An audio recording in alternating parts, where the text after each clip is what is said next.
করিল মদিনাতে না রইতে দিল, বেশি জুলুম করিল মদিনাতে না রইতে দিল। চক্রান্তে ছাইরা গেল মদিনা মাতা। তোমার হোসেন যায় কারবালার ময়দান। একেবারে ইয়াজিদের সময় থেকে যখন ইমাম হুসাইন আলাইহিস সালাম এবং তার ৭২ জন সঙ্গীকে কারবালার ময়দানে শহীদ করা হলো, এরপর থেকেই ইয়াজিদি ইসলাম এবং হুসাইনি ইসলাম দুইটা রাস্তা আলাদা হয়ে গেছে। ইয়াজিদ একটা হচ্ছে ইয়াজিদি ইসলাম, ইয়াজিদি মুসলমান, আর একটা হচ্ছে হুসাইনি মুসলমান। তো ইয়াজিদি মুসলমানরাই ক্ষমতায় সব সময় ছিল। গত ১৪০০ বছরে মুসলমানদের মধ্যে যারা বিভিন্ন সাম্রাজ্য গড়ে তুলছে এরা বেসিক্যালি ছিল ইয়াজিদি মুসলমান। এই ইয়াজিদি মুসলমানদের হাতে বিভিন্নভাবে সাম্রাজ্য গড়ে উঠছে এবং তারা হুসাইনিদের বিরুদ্ধে সবসময় একটা অপপ্রচার চালিয়ে গেছে। অপপ্রচারটা বলতে হুসাইনিদের সম্পর্কে বিভিন্ন ধরনের তারা মসজিদে, মিম্বারে, ওয়াজে, বিভিন্ন জায়গায় তারা বিভিন্ন ধরনের মিথ্যা প্রোপাগান্ডা এগুলো চালাইছে। হ্যাঁ, এইটাই হইতেছে দীর্ঘদিন যাবত। গত আপনারা জানেন যে মসজিদের মিম্বরে ১২০ বছর পর্যন্ত উমাইয়ারা হযরত আলীকে, ইমাম আলী আলাইহিস সালাম এবং তার বংশধরকে গালি দেওয়ার প্রচলন ছিল।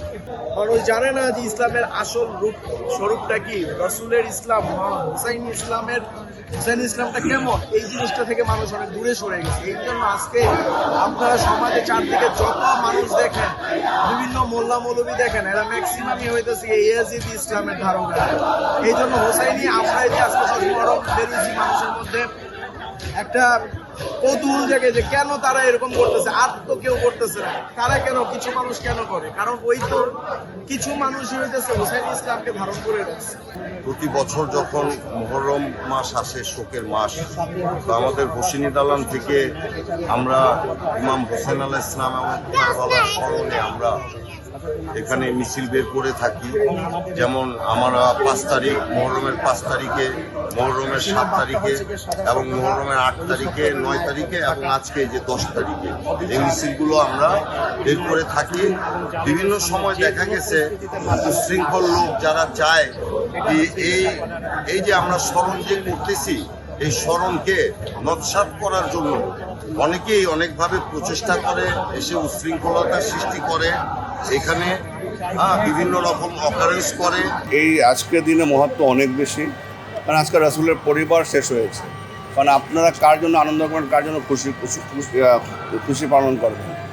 কারণ যে জান্নাতের যুবকদের সর্দার এবং যারা মুসলিম উম্মাহ এবং যারা অবশ্যই জান্নাতে যেতে চায় এবং তাদের চয়েস, তারা সর্দারের আজকে অত্যাচার করে, তার মাথা কাটা হয়েছে, আজকে তার ৬ মাসের শিশুকে হত্যা করা হয়েছে।